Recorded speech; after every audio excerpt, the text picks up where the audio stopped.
नमो अरिहंतानं नमो सिद्धानं नमो आयर्यानं नमो वज्जायानं नमो लोहे सव्वसाहुनं ऐसो पंच नमुक्कारो सर्वपापनाशनो मंगलानं च सव्वेसिं परमं वै मंगलम् राग द्वेष विजेतारं ज्ञातारं विश्ववस्तुना शक्र पूज्य गिरामेशं कीर्ते संश्रुतिमानये पन्नगे च सुरेन्द्रे च कौशिके पाद संस्कृते निर्विशेष मनस्काय श्रीवीर स्वामिने नमः अज्ञानां तिमिरान्धानां ज्ञानजननी शलाकया नेत्रमुन्मिलितं येन तस्मै श्रीगुरुवे नमः सर्वरिष्टप्रणाशाय सर्वभीष्टार्थदायिने सर्वलब्धिनिधानाय श्रीगौतम स्वामिने नमः ओंकार संयुक्तं नित्यं ध्यायन्ति योगिनः कामदं मोक्षदं चैव ओंकाराय नमो नमः।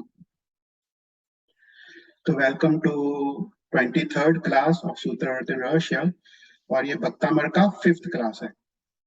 तो हमने लास्ट क्लास में वी वेंट ओवर गाथा फ्रॉम 22 टू 28। हमने 7 गाथा लिए थे और इस क्लास में विल गो फ्रॉम गाथा नंबर 29 टू 35। तो विल ब्रीफली रिवाइज हमने लास्ट क्लास में क्या किया था। तो गाथा नंबर 22 से हम स्टार्ट करते हैं रिवीजन। तो गाथा नंबर 22, स्त्रीणाम शतानि शतसो जनयन्ति पुत्रान् नान्या सुतं त्वद्भुवनं जननी प्रसूता सर्वा दिशो ददति भानि सहस्ररश्मि प्राच्येव दिग्जनयति स्वर्णम सुजालम। तो यहाँ पे आचार्य मानतुंग सूरी ये कहते हैं कि इस जगत में, इस लोक में करोड़ों स्त्रियां करोड़ों पुत्रों को जन्म देती है, पर अन्य कोई भी स्त्री आपके जैसे पुत्र को जन्म नहीं देती है। अर्थात मरुदेवी माता के अलावा ऐसी कोई स्त्री नहीं है जो आप जैसे पुत्रों को जन्म दे सकती है। तो ये गाथा में आचार्य मानतुंग सूरी ने आदेश्वर भगवान की जो माता है मरुदेवी माता, उसकी स्तुति की है, उसको उसको वंदन किया गया है।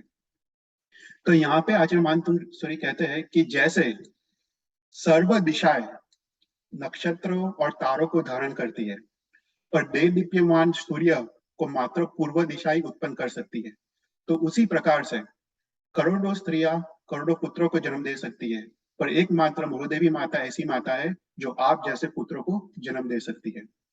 तो ये गाथा का हमने रहस्य देखा था। ये गाथा का रहस्य ऐसा है कि जो जो भी जीव, जो भी पुत्रों का जन्म होता है, उनका जो जीवन है वो बेसिकली निरर्थक है।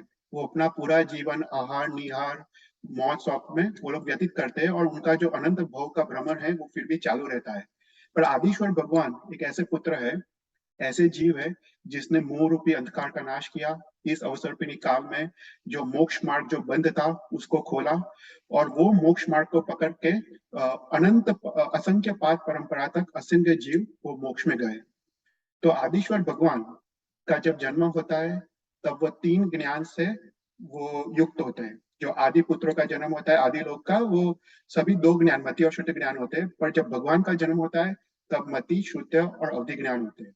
उसके अलावा जब भगवान का जन्म होता है वो मिनिमम वो चौथे गुण स्थानक पे होते हैं। सभी जो भगवान जो जन्म लेते हैं सभी सम्यक दृष्टि होते हैं और सभी उनका जो आत्मा का गुण स्थानक होता है वो चौथा गुण स्थानक होता है। और उसके अलावा तीर्थंकर नाम कर्म के वजह से वो जन्म से ही उनको 4 अतिशय होते हैं। हमने देखा था वो 4 अतिशय उनका लोकोत्तर रूप है। फिर उसके बाद उनका जो आहार निहार वो चर्म चक्षु से देख नहीं सकते, उनका सुगंधी श्वासोश्वास, और भगवान का जो जो खून है जो रक्त है वो भी श्वेत होता है। तो ऐसे 4 अतिशय उनके जन्म से ही होते हैं।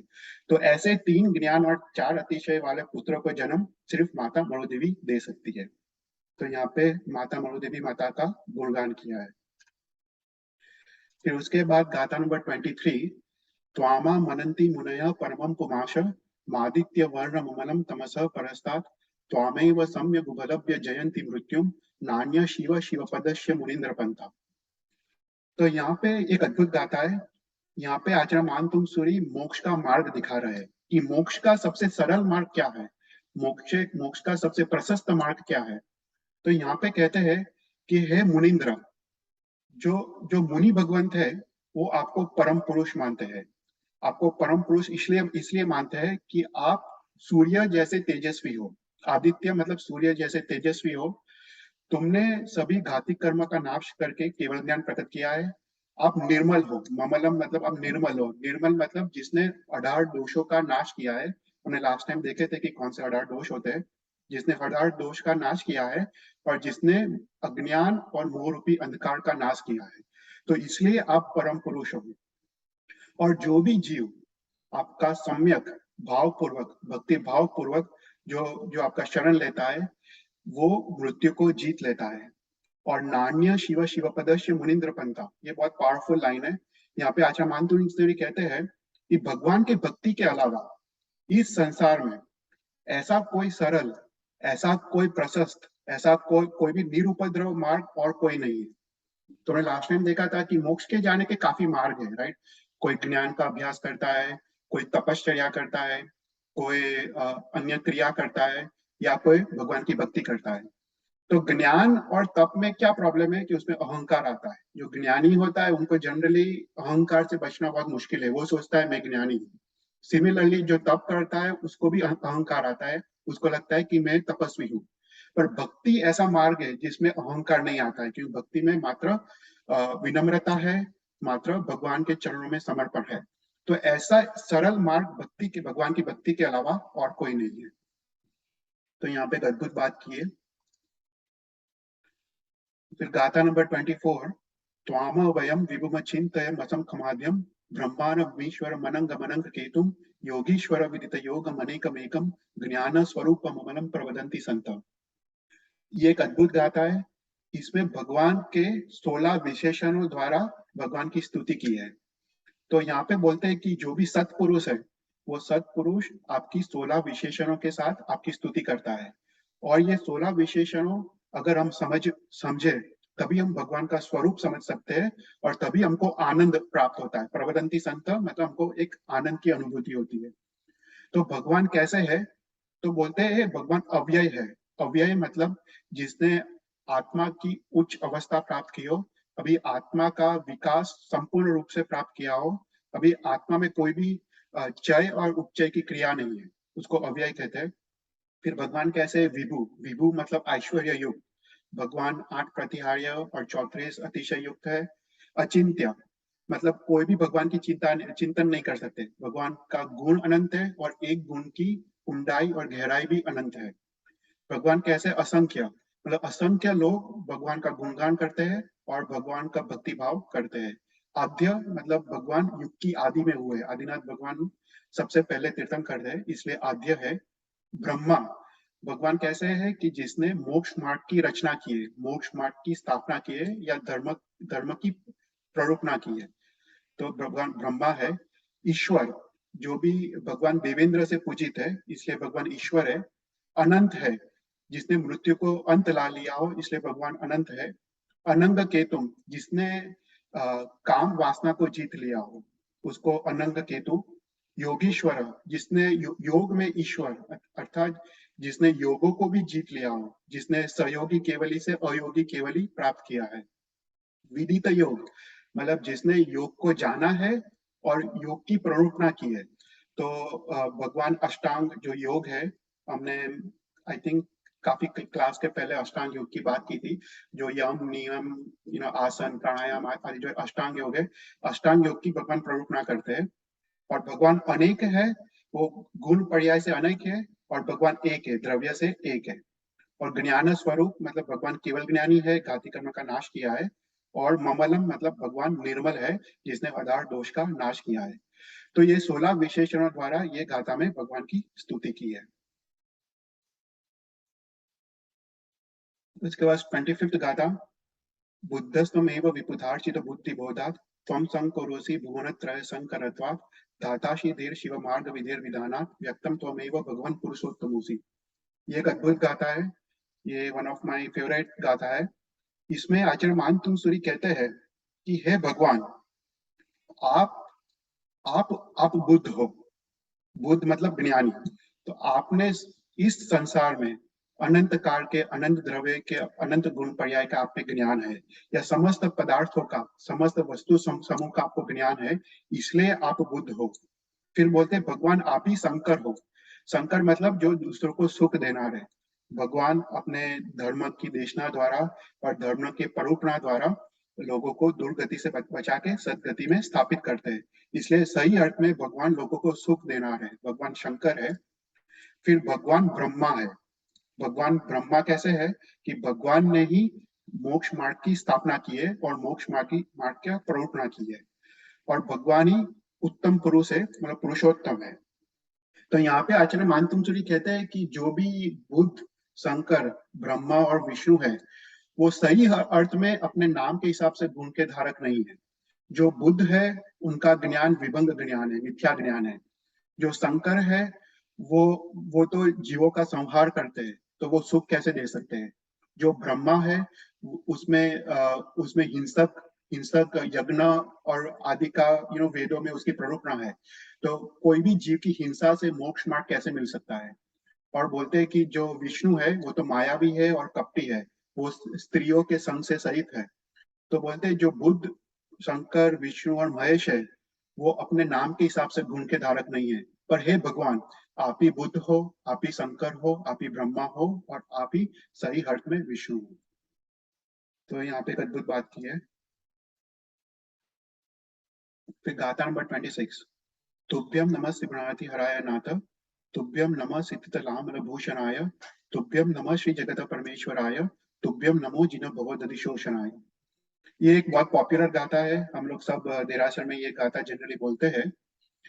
तो पिछली गाथा में अन्य जो लौकिक देव है, अन्य जो हरिहरारिक देव है, उसका परिहार करके यहाँ पे भगवान की स्तुति की है।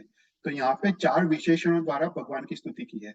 तो भगवान कैसे है, तो बोलते हैं भगवान सभी जो संसार में जो जीव है उसके दुख और पीड़ा को नाश करना है।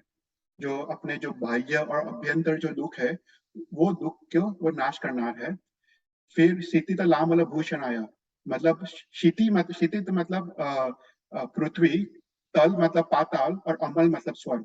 मतलब इस समस्त 14 राजलोक में, समस्त ऊर्ध्व, मध्य और अधोलोक में आभूषण सब समान है, अलंकार स्वरूप है, क्योंकि भगवान ने अनंत केवल अनंत ज्ञान, दर्शन और चारित्र को प्रकट किया है। फिर भगवान कैसे जगत के जीवों के लिए परमेश्वर है। जो भगवान लोक नहारम, हम नमोत्तरम सूत्र में बोलते हैं, लोक के नाथ है। भगवान लोगों को योगक्षेम करते हैं, भगवान मोक्ष का मार्ग दिखाते हैं, और जो भी जीव मोक्ष के मार्ग पे चल रहा है उसमें जो भी विघ्न आते हैं वो विघ्न को भी दूर करते हैं। इसलिए भगवान योगक्षेम करने वाले हैं, इसलिए इस लोक के नाथ है, इसलिए परमेश्वर है। और भगवान भवदधि शोषण आया, मतलब संसार रूपी समुद्र को के सागर को शोषण करने वाले हैं।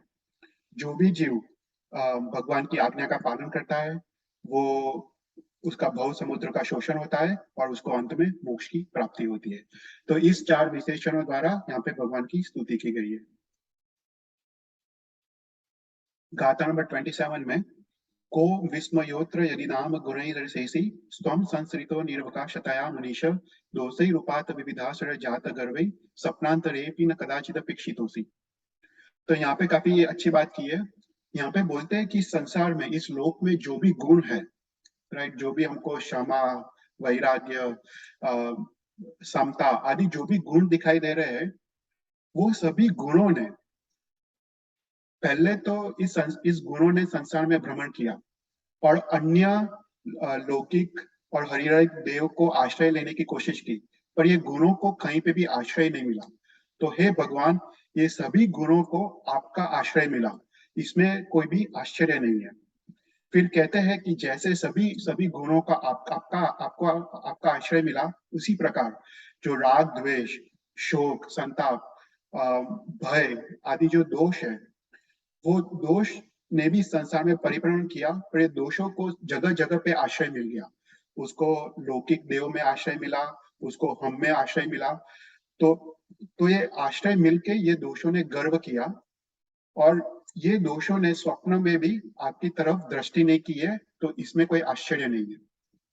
तो यहाँ पे आचार्य मानतुंग ऐसा कहना चाहते हैं कि हे भगवान, आप गुण के महासागर हो। आपके अंदर जो गुण है वो अन्य कहीं पे भी नहीं है, क्योंकि सभी गुण का आपका आश्रय मिला है और कहीं और आश्रय नहीं मिला है।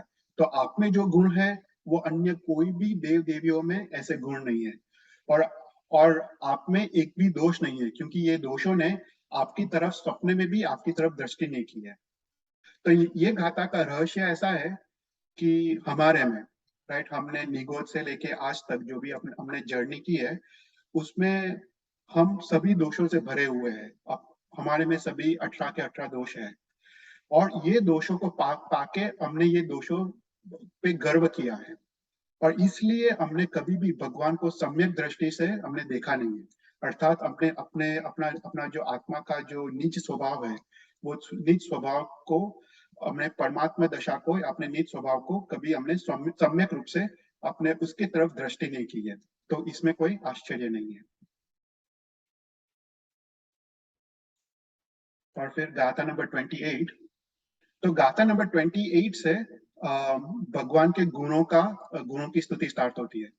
तो अर्यंत भगवान के 12 गुण हैं।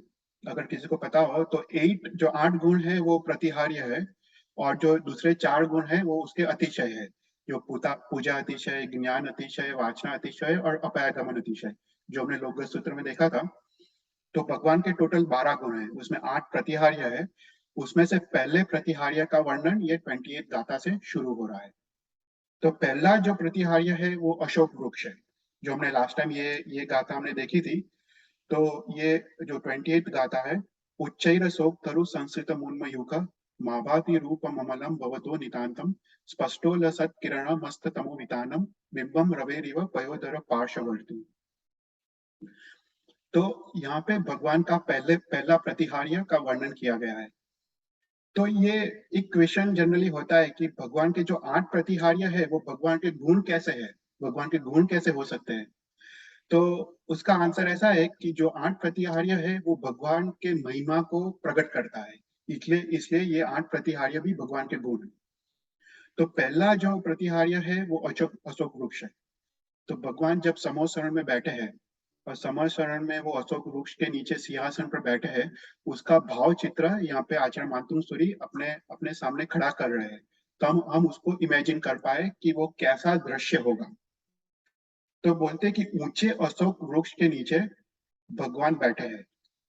और भगवान कैसे है? भगवान सूर्य जैसी कांति वाले हैं। भगवान का दीप्यमान शरीर है, और भगवान निर्मल है। तो ऐसे अशोक वृक्ष के नीचे दीप्यमान कांति वाले भगवान का शरीर है, और इसको देख के ऐसे लगता है कि जैसे स्पष्टोल सत किरण मस्त तमो वितानम बिंबम रवेरिव पयोधर पार्श्ववर्ती। तो इसको देख के ऐसे लगता है कि मेघ के घने बादल के पास, पयोधर पार्श्ववर्ती मतलब मेघ के घने बादल के पास, स्पष्ट किरणों वाला, अंधकार को नाश करने वाला सूर्य चमकता हो। तो ऐसा हमको इमेजिन करना है। अभी पता नहीं यहाँ पे कितने लोग समोसरण का ध्यान करते हैं, पर योग शास्त्र में कलिकाल सर्वज्ञ हेमचंद्राचार्य ने समोसरण का ध्यान की पद्धति बताई है। ये समोसरण का ध्यान एक अद्भुत ध्यान है, और उससे उत्कृष्ट पुण्य का अनुबंध होता है। तो उसमें अगर तुम समोसरण का ध्यान करते हो, तो ये सब गाथा तुम्हारे लिए काफी काफी इंपॉर्टेंट होती है। तो तुम इस प्रकार से इस समोसरण का ध्यान कर सकते हो। तो समोसरण में सबसे पहला है अशोक वृक्ष। तो अशोक वृक्ष कैसा है कि वो भगवान के शरीर से 12 टाइम्स ऊंचा है, इसलिए यहाँ पे उच्चई शब्द यूज किया है। और अशोक वृक्ष ऐसा है कि अपने गुण के, अपने नाम से हिसाब से वो गुण का धारक है। मतलब समोसरण में जो भी जीव बैठे हैं, उनके शोक और संताप को वो दूर करता है। उनका जो मन की जो आकुलता व्याकुलता को दूर करता है। और जो जीव का जो जातिगत वैर भाव है, जैसे सिंह और हरण या सांप और नोरिया, तो उसका जो जाति भाव जो वैर है, उसको भी वो नाश करता है, और समोसरण में एक प्रेम के वातावरण का सर्जन करता है। तो ये अशोक वृक्ष, ऐसे ऊंचे अशोक वृक्ष के नीचे देदीप्यमान शरीर वाले भगवान बैठे हैं। और इसको देख के ऐसा लगता है कि जैसे मेघ के घने बादलों के पास एकदम चमकने वाला, स्पष्ट किरणों वाला, अंधकार को नाश करने वाला सूर्य चमकता हो। तो जो मेघ के घने बादल है उसको अशोक वृक्ष की उपमा दी है, और चमकने वाला सूर्य को भगवान के शरीर की उपमा दी है। तो ऐसा तुमको इमेजिन करना है। तो यहाँ तक हमने लास्ट टाइम देखा था। अभी हम गाथा नंबर 29 से स्टार्ट करते हैं। तो गाथा नंबर 29 में दूसरे प्रतिहार्य, जो भगवान का सिंहासन है, उसका यहाँ पे वर्णन किया गया है। सिंहासने मणिमयूख शिखा विचित्रे विभ्राजते तव वपु कनकावदातम बिंबम वियद्विलसदंसु लता वितानम तुंगो दयाद्रि शिरशिव सहस्ररश्मि। तो ये सिंहासन कैसा है? तो मणि मयू का शिखा विचित्र है। तो विविध प्रकार के मणियों, विविध प्रकार के रत्नों के समूह से वो चित्र विचित्र दिख रहा है। मतलब ये सिंहासन रंग बेरंगी वो मणियों और रत्नों से बना हुआ है, और उसके जो समूह है और उसकी जो कांति है, उसके कारण वो पूरा सिंहासन चित्र विचित्र दिख रहा है, मतलब रंगे बिरंगी दिखता है। तो ऐसे सिंहासन पर विभ्राजते तव वपु कनकावदातम। कनक मतलब सुवर्ण। तो ऐसे सिंहासन पर सुवर्ण जैसे भगवान का शरीर विराजमान है। तो यहाँ पे एक चीज ध्यान में रखनी चाहिए कि जो आदिश्वर भगवान थे, उनका जो शरीर था वो सुवर्ण जैसा पीला था। ओके, हम अगर 24 तीर्थंकर की बात करें तो आदिश्वर भगवान का शरीर सुवर्ण जैसा पीला था। उसके बाद सुविधिनाथ भगवान है और चंद्र प्रभु स्वामी है, उनका उनका शरीर श्वेत था, व्हाइट था। फिर उसके बाद नेमिनाथ भगवान और फिर मुनीश्वर स्वामी, उनका शरीर श्याम था, काला था। फिर पद्म प्रभु और वासुपिज्य, उनका शरीर राता था, मतलब रेडिश था। फिर पार्श्वनाथ और मल्लीनाथ, उनका नीला था, ग्रीनिश था। और बाकी सभी भगवान को, बाकी जो 16 तीर्थंकर है, उनका सभी का कलर सुवर्ण जैसा पीला था। तो इसलिए यहाँ पे हर एक गाथा में भगवान को सुवर्ण की उपमा दी है। तो भगवान कैसे है कि ऐसे सिंहासन पर सुवर्ण जैसे भगवान चमक रहे हैं, सुवर्ण जैसे कांति वाले भगवान विराजमान है। तो इसको देख के ऐसे लग रहा है, बिंबम वियद्विलसदंसु लता वितानम तुंगो दया शिरसिव सहस्त्ररश्मि। तो ऐसे सिंहासन पर भगवान विराजमान है। तो भगवान को देख के ऐसा लग रहा है कि ऊंचा जो उदयाचल पर्वत है, उसका जो शिखर है, वो शिखर पर सूर्य उदित हो रहा हो, और ये उदित सूर्य का जो किरण है वो सभी जगह पूरे आकाश में फैल रहा है। लता वितानम मतलब पूरे आकाश में वो किरण फैल रहे हैं। तो यहाँ पे जो जो उदयाचल पर्वत का शिखर है, उसको सिंहासन की उपमा दी गई है। और जो सूर्य है, जो उदित सूर्य, जिसका प्रकाश चारों ओर आकाश में फैल रहा है, उसको भगवान के शरीर की उपमा दी गई है। राइट। तो ये गाथा में एक चीज समझना चाहिए कि जो सिंहासन है, राइट, अभी भगवान एक आचार्य मानतुम सूरी पूरा समोसरण का यहाँ पे चित्र खड़ा कर रहे हैं कि भगवान समोसरण में धर्म देशना दे रहे हैं। वो ऊंचे अशोक वृक्ष के नीचे बैठे हैं और वो सिंहासन के ऊपर वो बैठ के वो धर्म देशना दे रहे हैं। तो ये जो सिंहासन है, वो अगर अगर तुम जैसे कोई भी राज दरबार ले लो, तो ये सिंहासन अपने पदवी के हिसाब से सिंहासन होता है। जैसे कोई मंत्री होता है, सेनापति होता है, तो उसका सिंहासन, उसका जो मूल्य या उसका अ, जो जो जो उसका जो वैल्यू होता है, मूल्य होता है, वो उसके पदवी के हिसाब से होता है। तो जो सेनापति और मंत्री के सिंहासन से अधिक मूल्यवान राजा का सिंहासन होता है, और राजा के सिंहासन से अधिक मूल्यवान, जो राजाओं में भी सर्वश्रेष्ठ राजा है, उसका सिंहासन होता है। और उससे अधिक मूल्यवान वासुदेव का सिंहासन होता है, क्योंकि वो 3 खंड के अधिपति होते हैं। और उससे भी अधिक सुंदर और मनोहर और मूल्यवान चक्रवर्ती का सिंहासन होता है, क्योंकि वो 6 खंड के अधिपति है। और उससे भी अधिक सुंदर और मनोहर देवेंद्र का सिंहासन होता है। और जो देवेंद्र अपने पूर्ण भक्ति भाव द्वारा, अपने भाव उल्लास द्वारा 3 लोक के नाथ, ऐसे तीर्थंकर भगवान के लिए वो खुद अगर सिंहासन बना रहे हो, तो वो सिंहासन कैसा सुंदर होगा, वो एक मात्र एक कल्पना का विषय है। तो ये सभी 8 प्रातिहार्य की रचना स्वयं देवेंद्र करते हैं। तो ये सिंहासन जो देवेंद्र जो रचना करते हैं, वो कैसा होगा, यहाँ पे आचार्य मानतुम सूरी वो बता रहे हैं कि ये सिंहासन कितना सुंदर होगा। तो ऐसे सिंहासन पर सूर्य जैसे कांति वाले या सुवर्ण जैसी कांति वाले भगवान विराजमान है। अभी भगवान जो है, उनका जो शरीर है वो करोड़ों सूर्य से भी अधिक तेजस्वी है, और भगवान के शरीर की कांति के सामने सिंहासन भी फीका दिख रहा है। इसलिए यहाँ पे बोल रहे हैं कि सिंहासन पे भगवान विराजमान है। तो वो कैसे दिख रहे हैं समोसरण में, कि कोई ऊंचा पर्वत है, उदयाचल पर्वत, उसके ऊपर, उसके शिखर पर जैसे सूर्य उदित हो रहा हो और उसकी कांति, उसका प्रकाश चारों ओर आकाश में फैल रहा हो, ऐसा हमको दिखाई दे रहा है। तो यहाँ पे अद्भुत तरीके से सिंहासन का वर्णन किया है। और कोई भी क्वेश्चन हो तो पूछना बीच में। फिर उसके बाद गाथा नंबर 30, उसमें थर्ड प्रतिहार्य चामर का वर्णन किया गया है। कुंदा वदात चल चामर चारु शोभम विभ्राजते तव वपु कलधौत कांतम उद्यच्च सांक नुचिनी जर वारियार मुच्चै ततम सुरगिर रेवे सात कौम्बम। तो हमने अशोक वृक्ष के बारे में देखा, सिंहासन के बारे में देखा। अभी जो थर्ड प्रातिहार्य है वो चामर, और चामर के बारे में यहाँ पे आचार्य मानतुम सूरी बता रहे हैं। तो कलधौत कांतम, अगेन भगवान का शरीर कैसा है? सुवर्ण जैसी कांति वाले, कलधौत मतलब सुवर्ण। तो आदिश्वर भगवान सुवर्ण जैसी कांति वाले हैं और उसके दोनों ओर इंद्रादिक चामर भींज रहे हैं। तो ये इंद्रादिक चामर कैसे है? तो बोलते हैं कुंदा वदात चल चामर चारु शोभम। कुंदा वदात मतलब जो मचकुंद पुष्प है या मोगरे का कोई जो पुष्प है, उसके जैसा श्वेत, सफेद या उज्जवल है। फिर चल, चल मतलब चामर उछल रहे हैं, मतलब दोनों ओर विंज रहे हैं। ऐसे भगवान के दोनों ओर चामर शोभायमान है।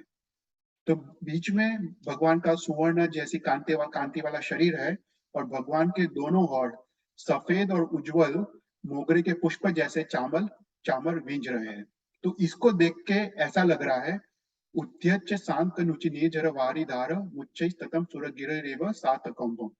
तो ये दृश्य को देख के ऐसा प्रतीत होता है, सूरगिरे रेवे मतलब जो मेरू पर्वत है, सुवर्णमय, सात कौम्बम मतलब सुवर्णमय, सुवर्णमय मेरू पर्वत के शिखर पर दोनों ओर श्वेत या उज्जवल चंद्र की कांति जैसी निर्मल जलधारा बह रही हो। ओके, तो ये हमको इमेजिन करना है कि मेरू पर्वत का सुवर्णमय शिखर है और मेरू पर्वत के सुवर्णमय शिखर पे दोनों ओर चंद्र है, दो चंद्र है दोनों ओर, और चंद्र जैसा श्वेत और उज्जवल पानी की धारा दोनों ओर सुवर्णमय मेरू पर्वत की भूमि पे गिर के वो बह रही है। तो ऐसा हमको दृश्य खड़ा होता है, राइट? अगर तुम सोचो कि बीच में सुवर्ण की कांति वाले भगवान है और दोनों ओर सफेद व्हाइट चामर बींज रहे हैं, तो जैसे ऐसे लगता हो कि जैसे एक दूध जैसा पानी भगवान के सुवर्णमय शरीर पे दोनों ओर गिर रहा है। तो ऐसा एक प्रतीत होता है। तो यहाँ पे अगर हम इमेजिन करें, भगवान समोसण में बैठे हैं, समोसण में ऊंचे अशोक वृक्ष के नीचे बैठे हैं और भगवान ऐसे मणिमय सिंहासन पे बैठे हैं और भगवान के दोनों ओर ऐसे चामर बींज रहे हैं, राइट? अभी भगवान जो समोसण में होते हैं वो चतुर्मुख होते हैं, मतलब चार दिशा में उनका चार रूप होता है। जो व्यंतर देव है वो भगवान के भगवान के अतिशय के कारण वो अपना तीन और रूप धारण करते हैं। तो शास्त्र में लिखा गया है कि हर एक दिशा में टोटल 12 चामर्स होते हैं, मतलब लेफ्ट में 6 होते हैं और राइट में 6 होते हैं। तो टोटल समोसरण में चार दिशा में 48 चामर्स होते हैं।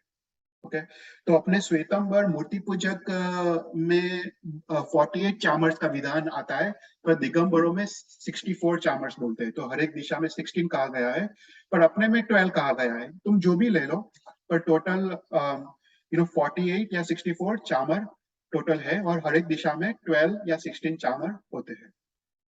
तो ऐसे चामर दोनों ओर भगवान के ओर बीज रहे हैं। और ये ऐसे, और जो हर एक प्रातिहार्य है उसका कोई ना कोई उसका आ, उसका शक्ति होती है। जैसे हमने देखा कि अशोक वृक्ष है, वो सभी जीव को शोक और संताप दूर करता है। फिर वो सिंहासन है, सिंहासन में जो रत्नों की जो कांति है उससे समोसण में बैठे हुए जीव का मोह रूपी अंधकार का नाश होता है। उसी प्रकार जो चामर है, चामर जब भींजते हैं तो पूरे समोसण में एक निर्मल और एक प्रशांत पवन की लहर दौड़ती है और एक अच्छा, एक सुखमय वातावरण वहां पे क्रिएट होता है। हाँ, कोई क्वेश्चन था? Chetal bhai, wo charmer, somebody will be holding it, right? Or it's in the air? वो चामर यक्ष यक्ष और यक्षिणी होते हैं, चामर फूल Okay. करते हैं। Okay. तो यक्ष और यक्षिणी हर बार भगवान के पास ही होते हैं। हाँ. तो वो चामर जनरली यक्ष और यक्षिणी के पास होता है। Okay. और वो And अपना it's he made of cotton or like silk or something? नहीं नहीं नहीं, ये सब जो अष्टप्रतिहार्य है ना, वो ये अपने संसार के कोई भी पदार्थ का नहीं बना है। Oh, ये सभी वैक्रिय पुद्गल का बना है। wow. या Okay. ये सब खुद देवेंद्र रचना करते हैं ना। तो ये सभी सभी कुछ इट्स मेड ऑफ वैक्रिय पुद्गल। ये कोई औदारिक पुद्गल का नहीं बना है। Okay. Okay. या Thank you.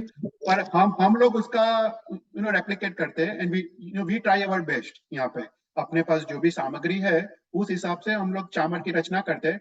पर जो भगवान के अष्ट प्रतिहार्य है वो तो देवेंद्र रचना करते हैं। तो वो तो सभी वैक्रिय पुद्गल के बने होते हैं, और उसके बाद वो भगवान का जब निर्माण होता है तो ऑटोमेटिक वो सब बिखर जाते हैं, क्योंकि वैक्रिय पुद्गल के हैं, तो वो ऑटोमेटिक चले जाते हैं। तो यहाँ पे एक अद्भुत, ये सब गाथा ना अपने ध्यान के लिए अद्भुत है। तो कभी हम समोसरण के ध्यान के बारे में बात करेंगे। अगर किसी ने मेरे पापा के क्लासेस लिए हो तो मेरे पापा ने भी समोसरण का ध्यान के बारे में बात किया था योग शास्त्र में। पर ये ध्यान हमको रोज करना चाहिए, क्योंकि इससे ना एक उत्कृष्ट पुण्य का अनुबंध होता है ये समोसरण के ध्यान से। तो ये सब तुम अगर ध्यान करो तो तुम्हारा ध्यान काफी काफी इफेक्टिव हो सकता है, क्योंकि ये सब तुम अपने इमेजिनेशन, अपने कल्पना में तुम ये सब चीजें ला सकते हो हर एक गाथा।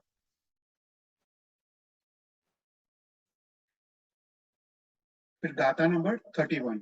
तो गाथा नंबर 31 में फोर्थ प्रतिहार्य जो छत्र है, भगवान के ऊपर जो छत्र त्रय है, उसका वर्णन किया गया है। तो ये छत्र कैसा है? छत्र त्रयम तव विभाति शशांक कांतम, मुच्चै स्थितम स्थगित भानुकर प्रतापम, मुक्ता फल प्रक्रजाल मुक्ता फल प्रक्रजाल विवृद्ध शोभम, प्रख्यापयति जगत परमेश्वरत्वम। तो अभी फोर्थ प्रतिहार्य की बात कर रहे हैं कि भगवान के ऊपर एक छत्र होता है, 3 छत्र होते हैं, इसको छत्र त्रय कहते हैं। तो ये छत्र कैसा है? तो छत्र तय तब विभाति शशांक कांता, ये छत्र चंद्र जैसी उज्जवल कांति वाला है। ओके, मतलब सफेद है, व्हाइट है, उज्जवल है। तो ये छत्र त्रय चंद्र जैसी उज्जवल कांति वाला है। मुच्चै स्थितम, मतलब भगवान के शीर के ऊपर स्थित है। स्थगित भानु कर प्रतापम, वो सूर्य के किरणों को रोक रहा है। तो सूर्य की जो गर्मी है वो भगवान के ऊपर गिरने से वो रोक रहा है। वो उसके सूर्य के प्रताप को वो रोक रहा है। मुक्ता फल प्रकर जाल विवृद्ध शोभम, वो मुक्ता मतलब मोती, वो विविध प्रकार की मोतियों के समूह से उसकी विशेष रचना की गई है, और उसके कारण उसके शोभा में वृद्धि हो रही है। मुक्ता फल प्रकर जाल विवृद्ध शोभम, मतलब विविध प्रकार की मोतियों की रचना है, और उसके कारण वो अत्यंत शोभायमान दिख रहा है। प्रख्यापयत्री जगत परमेश्वरत्वम, और ये जो 3 छत्र है जो आपके सिर के ऊपर स्थित है, वो आपके 3 जगत के परमेश्वर हो ऐसा प्रकट करता है। राइट। तो यहाँ पे हम वापस इमेजिन करते हैं कि भगवान समोसण में बैठे हैं, तो सिंहासन पे बैठे हैं, ऊपर अशोक वृक्ष है, दोनों और सफेद मोगरे के पुष्प जैसे चामर बींज रहे हैं, और बीच में सुवर्णमय भगवान बैठे हुए हैं। तो भगवान के ऊपर 3 छत्र है। तो ये छत्र कैसे है? तो बोलते हैं कि वो चंद्र जैसे उज्जवल है, वो सूर्य की गर्मी या सूर्य के प्रताप को रोक रहे हैं, और वो मोतियों के विविध रचना से वो शोभायमान है। और वो आप जो 3 जगत के परमेश्वर हो, 3 जगत के नाथ हो, आप 3 जगत के स्वामी हो, वो उसको प्रकट करता है। राइट। तो ये छत्र क्या है? 3 छत्र होते हैं। 3 छत्र क्यों होते हैं? कि भगवान 3 लोक के नाथ है, ऐसा वो सूचक है। तो उस प्रकार का वो देवेंद्र वो सूचना करते हैं कि ये भगवान 3 जगत के नाथ है। राइट। तो यहाँ पे फोर्थ प्रतिहार्य का वर्णन किया गया है। तो टोटल देर आर 8 प्रातिहार्यस। राइट। अगर तुमको याद रहो, पहला अशोक वृक्ष था, उसके बाद सिंहासन, उसके बाद चामर, और उसके बाद छत्र। तो दूसरे 4 और प्रतिहार्य है, उसमें फिफ्थ है पुष्प वृष्टि, फिर उसके बाद है देव दुंदुभी, उसके बाद है दिव्य ध्वनि, और उसके बाद है भामंडल। तो ऐसे 8 प्रतिहार्य है। वही भक्तामर स्तोत्र में सिर्फ 4 प्रतिहार्य का वर्णन आता है, दूसरे 4 प्रतिहार्य का वर्णन नहीं आता है। तो वो 4 प्रतिहार्य भी पूजनीय है, वो हमको अपने हिसाब से सोच लेना चाहिए। पर टोटल 8 प्रतिहार्य होते हैं, पर आचार्य मानतुंग सूरी ने सिर्फ 4 प्रतिहार्य का यहाँ पे वर्णन किया गया है। तो यहाँ पे ये गाथा का रहस्य ऐसा है, देखो हर एक प्रतिहार्य का कोई ना कोई मीनिंग है, राइट। तो ये छत्र त्रय का मीनिंग ऐसा है कि वो छत्र त्रय कैसा है कि वो सूर्य के गर्मी को रोक रहा है, राइट। और वो शशांक मतलब चंद्र की कांति जैसा उज्जवल है, और वो शीतल है। और तो समोसर में जो भी जीव बैठे हैं उसके लिए ये छत्र वो लोक के जीव की जो जो सूर्य की गर्मी को रोक रहा है, मतलब जो भी आदि व्याधि उपाधि है वो उसको वो रोक रहा है। और उसके बाद वो समोसरण के जीव को वो परम शांता और परम शांति की अनुभूति कराता है। तो ये जो 8 प्रतिहार्य है वो भगवान के तीर्थंकर नामकरण के वजह से आती है, पर ये समोसर में बैठे हुए जीव के लिए भी वो उसका जो इफेक्ट है वो उसको देती है। तो ये जो 4 प्रतिहार्य समोसरण के जीव के लिए वो सुख और साता का अनुभव कराती है।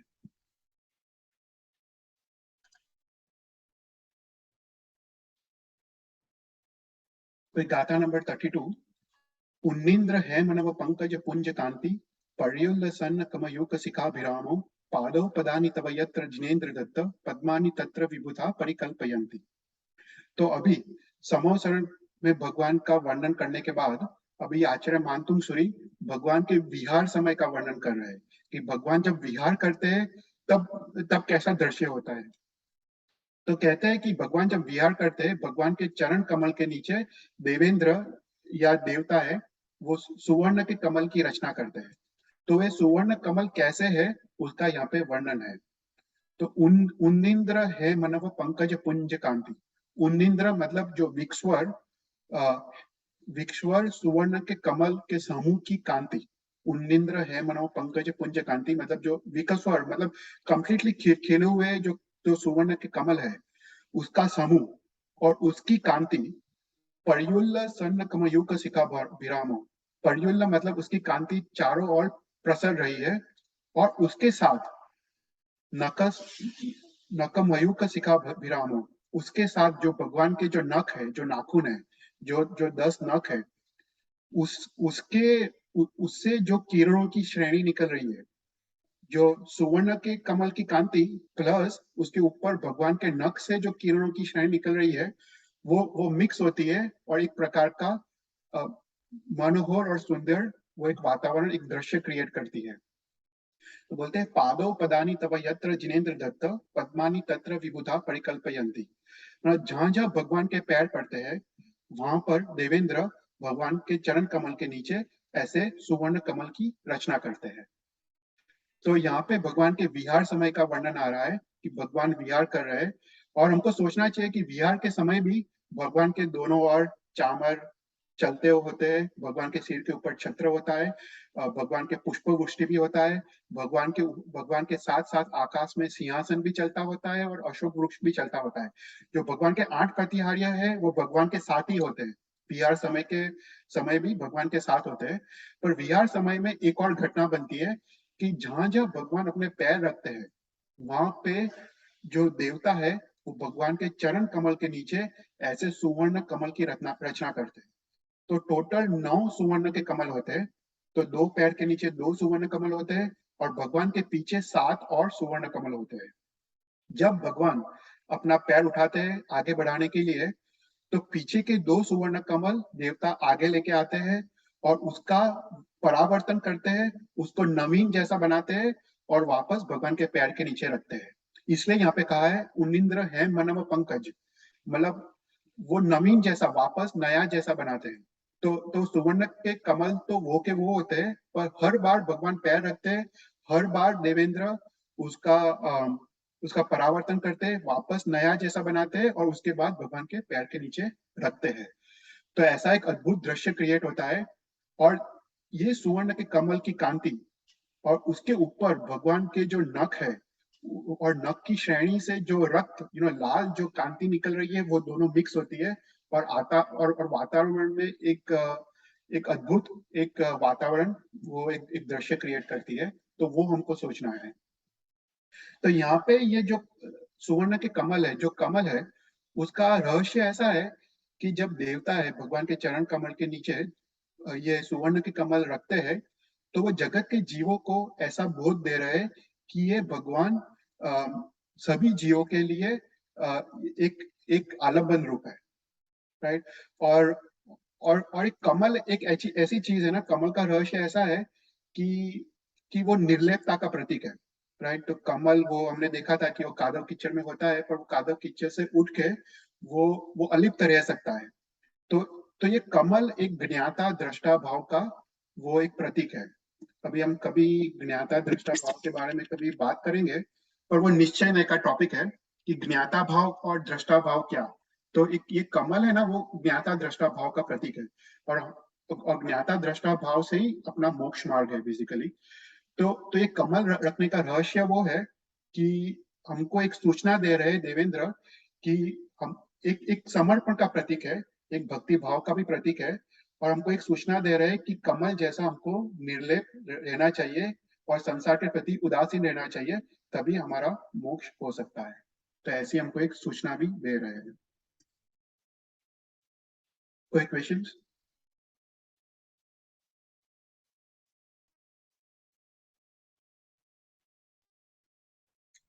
फिर गाथा नंबर 33। इत्थम यथा तव विभूतिरभुज जिनेन्द्र धर्मोपदेशन विदो न तथा परस्य यादृक् प्रभा दिनकृत प्रांधकारा तादृक् कुतो ग्रह ग्रहस्य विकाशिनोपि। तो यहाँ पे चार प्रतिहार्य और भगवान के विहार समय का वर्णन करने के बाद यहाँ पे आचार्य मानतुसूरी कह रहे हैं कि इतम यथा तव विभूतिर भुज धीरेन्द्र धर्मोपदेशन विदो न तथा परस्य। कि इतम मतलब इस प्रकार से पिछली गाथाओं में जो हमने चार प्रतिहार्य का वर्णन देखा, तो इस चार प्रतिहार्य मतलब इस जो भगवान के जो 8 प्रतिहार्य है और 34 अतिशय है, उस प्रतिहार्य का ऐश्वर्य और जो 34 अतिशय की जो समृद्धि है, वो जो जो आप में है, ऐसी समृद्धि और ऐसा ऐश्वर्य आदि कोई भी अन्य हरिहर देव में नहीं है। मतलब न तथा परस्य मतलब आपके समय, आपके समोसरण के वक्त, आपकी धर्म देशना के वक्त जो ऐश्वर्य प्रकट होता है, जो समृद्धि प्रकट होती है, वो अन्य हरिहर देव के धर्म उपदेश के वक्त वो प्रकट नहीं होती है।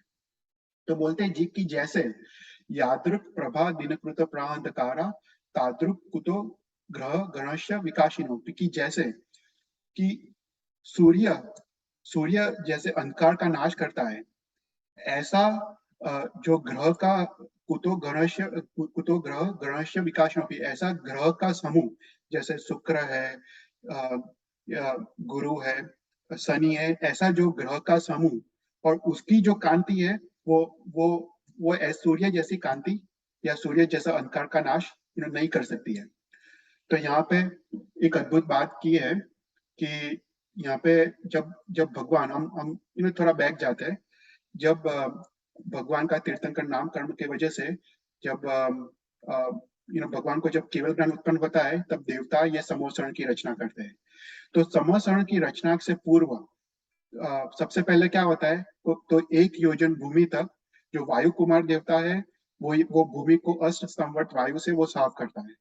फिर उसके बाद मेघ कुमार देवता आता है। मेघ कुमार देवता वो सुगंधी बारिश करता है। फिर उसके बाद ऋतु कुमार देवता आता है और ऋतु कुमार देवता वो फूलों की बारिश करता है। तो फूलों की बारिश वो पूरे 1 योजन भूमि तक वो करता है। और उसके बाद ये तीन गढ़ की रचना होती है। जो वैमानिक देव है वो सबसे ऊपर रत्न का गढ़ का निर्माण करते हैं, और उसके बाद जो सेकंड जो गढ़ है वो सुवर्ण का गढ़ है, वो ज्योतिष देवता करते हैं। और सबसे नीचे वाला जो गढ़ है वो रजत या चांदी का गढ़ है, वो जो भुवनपति के देवता है वो उसकी रचना करते हैं। और उसके बाद भगवान जब समोसण में बैठते हैं, हमने देखा वो अशोक वृक्ष के नीचे बैठे हैं, वो सिंहासन पे बैठे हैं, भगवान के ऊपर छत्र तय है, दोनों ओर चावल बीज रहे हैं, और भगवान चतुर्मुखी है, राइट। भगवान चार दिशा में, चार भगवान के रूप है। और और उस समय भगवान जब धर्म देशना देते हैं तब पुष्प की वृष्टि होती है। तो जो फिफ्थ प्रतिहार्य है वो पुष्प वृष्टि, तो 5 प्रकार के ऋतु के पुष्प की वृष्टि होती है। और उसके बाद एक दिव्य ध्वनि प्रकट होती है। भगवान की जो देशना है वो 1 योजन भूमि तक सब लोग सुन सकते हैं। तो एक एक दिव्य ध्वनि प्रकट होती है। और और उसके बाद वहां पे देव दुंदुभी और भगवान का जयनाद होता है देव दुंदुभी से। और भगवान के पीछे भगवान का जो तेज है ना वो एकदम सूर्य जैसा तेजस्वी है, तो हम डायरेक्ट भगवान के मुख को नहीं देख सकते। इसलिए भगवान के तेज का संवरण करने के लिए देवता भगवान के सिर के पीछे एक भामंडल की रचना करते हैं कि वो तेज को वो कैप्चर करके उसका संवरण कर सके। तभी समवसरण बैठे हुए जीव भगवान का मुख को देख सकते हैं। तो ऐसे अष्ट प्रातिहार्यों की रचना होती है। और उसके बाद जब भगवान धर्म देशना देते हैं तो भगवान की धर्म देशना भी 35 अतिशय युक्त होती है। जो धर्म की जो वाणी है वो वाणी साकर जैसी मीठी होती है। लोगों को कोई भूख और प्यास लगती नहीं है। लोगों को जो संशय है संशय का निवारण होता है। लोग अपने अपनी भाषा में समझ सकते हैं। और लोग लोग और वो 1 योजन भूमि तक वो देशना सब लोग सुन सकते हैं। तो ऐसा 35 अतिशय युक्त भगवान की देशना होती है। और देशना के वक्त पूरे समोसरण में एक प्रेम का वातावरण क्रिएट होता है। और सभी जीव को सुख और साता से वो लोग भगवान की देशना वो सुन सकते हैं। और उसके अलावा भी समोसरण के बाहर 125 योजन भूमि तक वहां पे कोई अतिवृष्टि नहीं होती है, कोई अनावृष्टि नहीं होती है, कोई भी प्रकार का स्वचक्र या परचक्र मतलब कोई भी प्रकार का युद्ध नहीं होता है। तो तो कोई भी प्रकार का रोग या शोक नहीं होता है, कोई भी प्रकार का आतंक नहीं होता है। तो ऐसा 125 योजन भूमि तक वो सब होता है। तो ऐसा जो ऐश्वर्य है भगवान का, ऐसी जो 34 अतिशयों की जो समृद्धि है, ऐसा ऐसा तीर्थंकर नाम कर्म के वजह से जो जो जो भगवान का ऐश्वर्य है, ऐसा अन्य हरि देव में संभव नहीं है, राइट। तो अन्य जो जो लौकिक देव है उनके धर्म देशना के वक्त वो ऐसा ऐश्वर्य संभव नहीं है। तो यहाँ पे कंपेयर करने के लिए कहते हैं कि कहाँ पे सूर्य का प्रकाश और कहाँ पे ग्रह का प्रकाश, सूर्य के प्रकाश के सामने ग्रह के समूह का प्रकाश कुछ भी नहीं है। तो ऐसा ऐसा यहाँ पे आचार्य मांतुश्री कहना चाहते हैं। तो यहाँ पे एक और बात शास्त्र में आती है कि क्वेश्चन जनरली आता है कि ऐसे 8 प्रतिहार्य की रचना देवता क्यों करते हैं, राइट। एक क्वेश्चन आता है कि ऐसे 8 प्रतिहार्य की रचना का कारण क्या है। ठीक है, तीर्थंकर नाम क्रम की वजह से ये 8 प्रतिहार्य की रचना होती है, पर ऐसा क्यों। तो यहाँ पे ऐसा रहस्य है कि जो संसारिक जीव है, जो संसारिक जीव को धन, वैभव, फिर ये मोती, माणिक, रत्नों आदि से आकर्षण है, राइट। उनके पास जितना भी सुख है उनको वो सुख कम लगता है, और उनको अधिक सुख की उनको इच्छा रहती है। तो इसलिए जब वो समोसण में जाते हैं, जब भगवान का ऐसा परम ऐश्वर्य देखते हैं, तब वो अपना सुख को तुच्छ मानते हैं। ओके, उनको लगता है कि मेरा मेरा सुख तो कुछ भी नहीं है भगवान के ऐश्वर्य के सामने। पर उसके बाद भगवान का ऐश्वर्य देखने के बाद वो भगवान को देखते हैं, और भगवान ऐसे ऐश्वर्य में भी वो वो परम उदासीन भाव में है। वो अपने स्वभाव में वो स्थिर है। अपना ना एक सुविधानाथ भगवान का स्तवन है, उसमें उसमें अद्भुत बात यही बात आती है। तो उसमें वो कनक सूरी महाराज साहब ने ये सुविधिनाथ भगवान स्तवन में वो लास्ट गाथा में लिखते हैं, जोग भेद भेद लहू नहीं जोग जुगतीनो सुविधि जीरंद बताओ। वो ना वो स्तवन में सुविधिनाथ भगवान को पूछ रहे हैं कि मेरे को ये समझ नहीं आता है, जो भेद लहू नहीं जोग जुगतीनो, कि मेरे को ये समझ नहीं आता है कि एक समय तो तुम्हारे इतने इतना ऐश्वर्य है, और दूसरे समय में मैं तुमको देखता हूँ भगवान, तो तुम इस ऐश्वर्य से भी अलिप्त हो, तुम तो परम उदासीन भाव में स्थिर हो। तो ये मेरे को समझ नहीं आ रहा है कि ये कैसे संभव है। तो बोलता है कि भेद लहू नहीं जोग चुक्तिनो सुविधि जीवन बताओ। हे भगवान तुम ही बताओ कि तुम इतने ऐश्वर्य के बीच परम उदासीन भाव में तुम कैसे रह सकते हो। तो एक अद्भुत बात वो स्तवन में की है। तो तो यहाँ पे आचार्य मानतु सूरी वही बात कर रहे हैं कि ये जो देवता आठ प्रतिहर्य की रचना करते हैं वो संसारिक जीवों के लिए एक बोध है कि इतने परम ऐश्वर्य के बीच भी भगवान अपने स्वभाव में स्थिर रह सकते हैं। तो इस आलम्बन से जो अपने सांसारिक जीव है, अपना जो तुच्छ जो जो सुख है, जो वैभव है, उसको भी छोड़ दे और वो भी अपने स्वभाव में स्थिर हो जाए, ऐसा प्रकार का यहाँ पे बोध देते हैं देवता है। कोई भी क्वेश्चन? હા મને ક્વેશ્ચન છે પણ હા I can ask બધા ભેગા છેલ્લે તો વાંધો નહીં ને. हाँ ना बोलो बोलो। તો અમુક શબ્દોમાં સમજ ના પડી કે તમે જ્યારે ચામર વિશે સમજાવતા હતા ને ત્યારે તમે વૈક્રિય પૂતગલ કીધું તો એટલે શું એટલે એની ઇન્ફોર્મેશન ક્યાંથી મળે? કયો ફરીથી મને રિપીટ કરો, શેની વાત વૈ- કરી હતી? વૈ- અચ્છા, વૈક્રિય પૂતગલ, વૈક્રિય પૂતગલ, પૂતગલ. હા. વૈક્રિય પૂતગલ. યા એટલે છે ને જે પૂતગલો અનેક પ્રકારના હોય, રાઈટ? એમાં ઔદારિક પૂતગલ હોય, આહારક પૂતગલ હોય, વૈક્રિય પૂતગલ હોય, તેજસ પૂતગલ હોય, કાર્મણ પૂતગલ હોય, રાઈટ? તે બધા અલગ અલગ ટાઈપના પૂતગલ હોય. પૂતગલ એટલે different types of atoms, right? એટલે એ એટમ્સના સમૂહથી જે બનતું હોય એને પૂતગલ કહે. तो Okay. जे देवता હોય છે ને, देवता उनका जो शरीर होता है वो वैक्रिय पुतगल का बना होता है, जो हम लोग ग्रहण नहीं कर सकते। अपने आत्मा की वो शक्ति नहीं है, हम लोग सिर्फ औदारिक पुतगल ग्रहण कर सकते हैं। जो देवता है, देवता अपने शरीर की रचना और अपने शरीर के अलावा जो उत्तर वैक्रिय शरीर की रचना, मतलब वो लोग अपना मल्टीपल शरीर भी बना सकते हैं। तो ऐसे उत्तर वैक्रिय शरीर की रचना और ऐसे 8 प्रातिहार्य या ऐसे जो भी चीजें उसकी रचना वो वैक्रिय पुतगल से करते हैं। तो वो वैक्रिय पुतगल और सूक्ष्म होता है, औदारिक पुतगल से भी सूक्ष्म होता है, जो अपने पास इतना पुण्य नहीं है कि वो पुतगल अपने आत्मा ग्रहण कर पाए। तो देवताओं के पास वो पुण्य है और वो सामर्थ्य है कि वो वैक्रिय पुतगल को भी वो ग्रहण कर पाते हैं, और वैक्रिय पुतगल इतना सूक्ष्म होता है कि वो कोई भी रूप क्रिएट कर सकते हैं उससे। બરાબર. या तो वो पूरा 8 प्रतिहार्य वो वैक्रिय पुतगल के बने होते हैं। હા. અને પુષ્પવૃષ્ટિ વિશે સમજ પડી, પણ તમે બાકીના જે 3 નામ બોલ્યા ને એ શું હતા? દેવવૃદ્ધિ?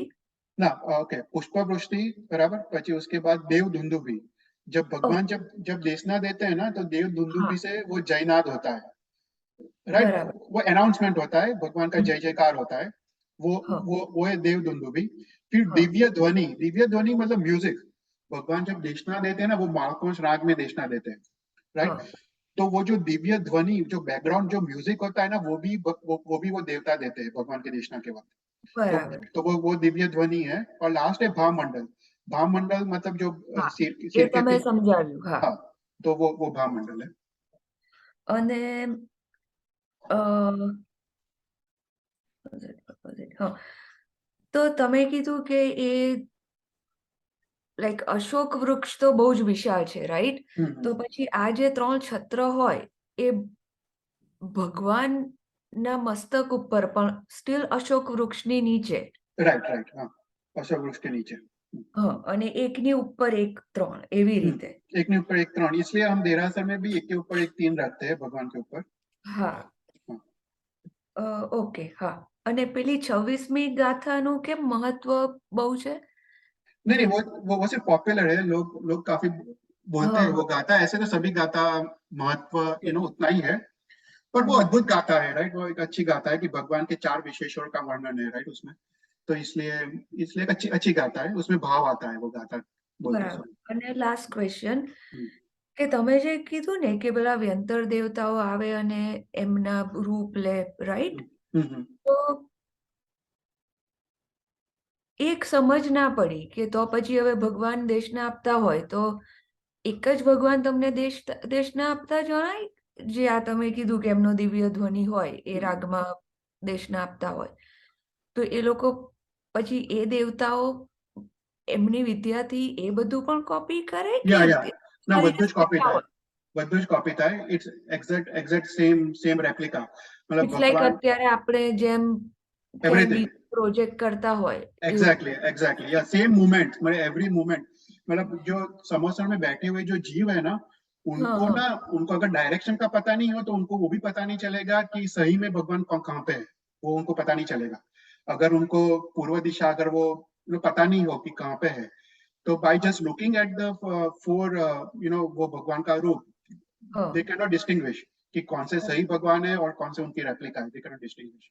અને સાચા ભગવાન પૂર્વ દિશામાં હોત. पूर्व दिशा में हो। હા, ખ્યાલ આવી ગયો. હા. तो गाथा नंबर 34, तो अभी तक हमने गाथा नंबर 33 तक हमने भगवान के अष्ट प्रातिहार्य और भगवान के ऐश्वर्य और भगवान के गुणों की बात की। अभी गाथा नंबर 34 से एक दूसरा टॉपिक शुरू हो रहा है। तो गाथा नंबर 34 से जो संसार में जो 7 प्रकार के भय है, वो 7 प्रकार के भय का वर्णन आता है कि भगवान के नाम स्मरण से, भगवान का शरण लेने से ये 7 प्रकार के भय का निवारण होता है। तो सबसे पहले गाथा नंबर 34 में हाथी के भय के बारे में बात किया है। तो गाथा नंबर 34, च्योतन मदा विलोलक पोल मूल मद भ्रमरनाद विवृद्ध कोपम ऐरावता भमि भमुद्ध ममा पतंतम दृष्ट्वा भयम भवति नो भवदा श्रिताना।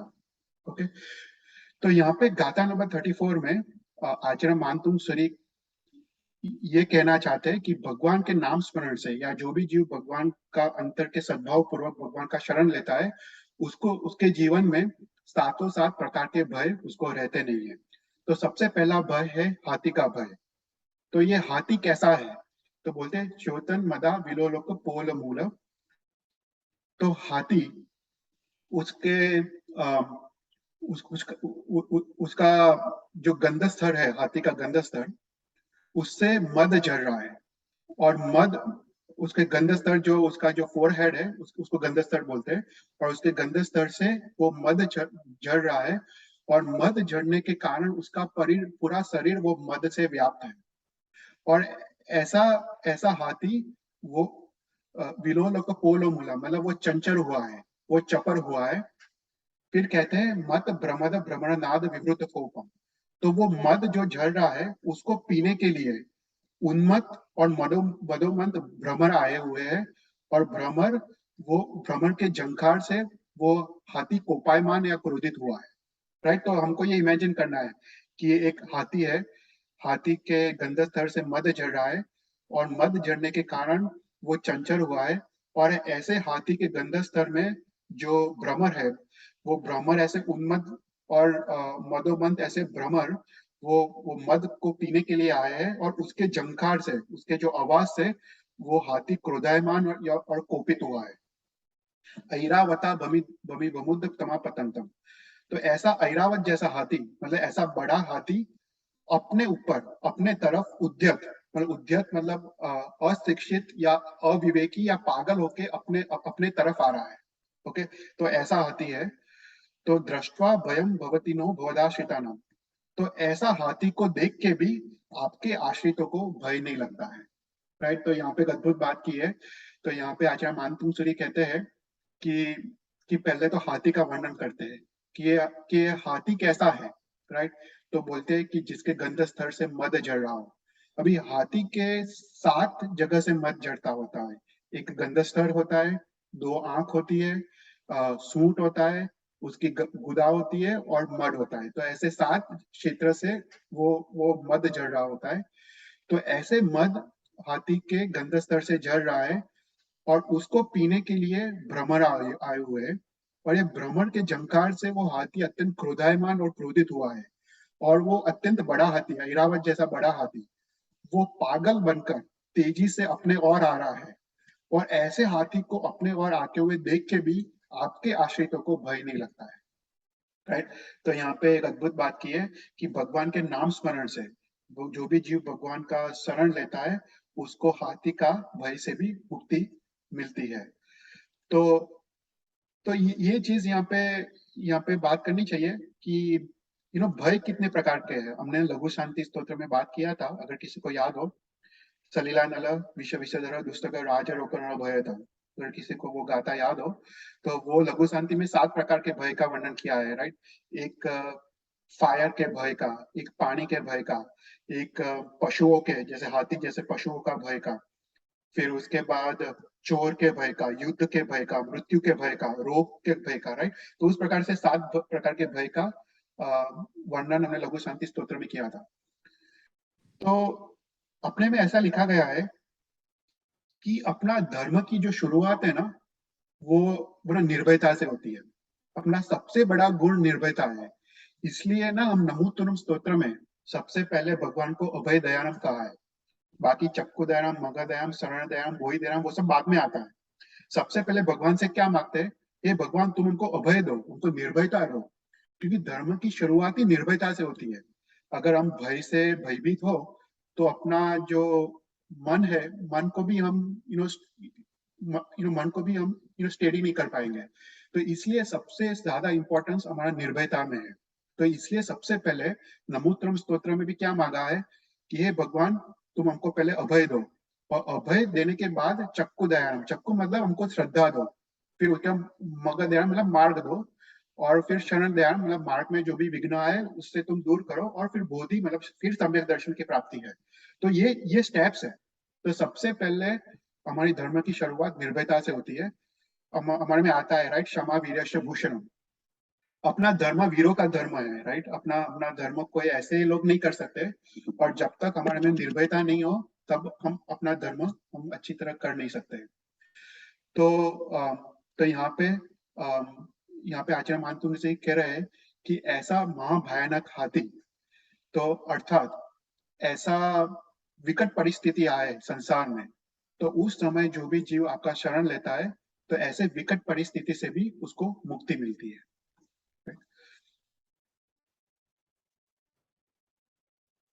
और लास्ट गाता है, गाता नंबर 35, भिन्ने बकुम बगलदुज्ज्वल शोणी ताप्त मुक्ता फल प्रकर भूषित भूमि भाग बद क्रम क्रम गतम हरिणाधिपोपी नाक्रामति क्रम युगाचल संसृतम ते। तो इस गाथा में सिंह के भय का वर्णन किया गया है। तो 34 गाथा में हाथी के भय का वर्णन था, अभी इसमें सिंह के भय का वर्णन किया गया है। तो बोलते ये सिंह कैसा है? भिन्ने भगुम बगल दुज्ज्वर शोणी ताप्त। तो ऐसा सिंह है कि वो हाथी के गंधस्थर को वो अपनी 2 भुजाओं से वो चीर दे सकता है, और वो हाथी के गंधस्थर से जो जो मोती निकलते हैं, वो मोती वो श्वेत है, वो चमकते हैं, और वो खून से खरडायल है, मतलब खून से वो रक्त है। तो ऐसे मोती वो जमीन पे गिर रहे हैं, और वो जमीन को शोभायमान कर रहे हैं। तो यहाँ पे एक अद्भुत दृश्य की बात की है।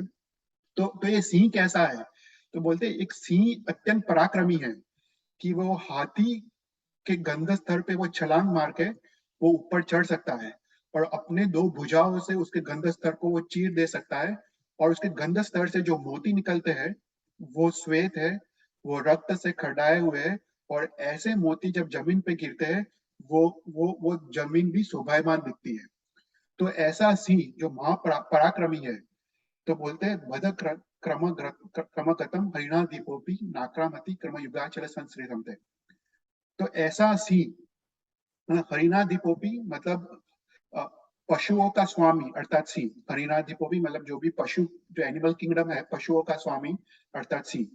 तो ऐसा सिंह बद क्रमगतम मतलब ऐसा सिंह अपने दोनों पैर जिसने इकट्ठे किए हो, वो शिकार करने के लिए रेडी हो, जो छलांग मारने के लिए रेडी हो, ऐसा सिंह को भी देख के आपके जो आश्रित है उसके ऊपर आक्रमण नहीं करता है।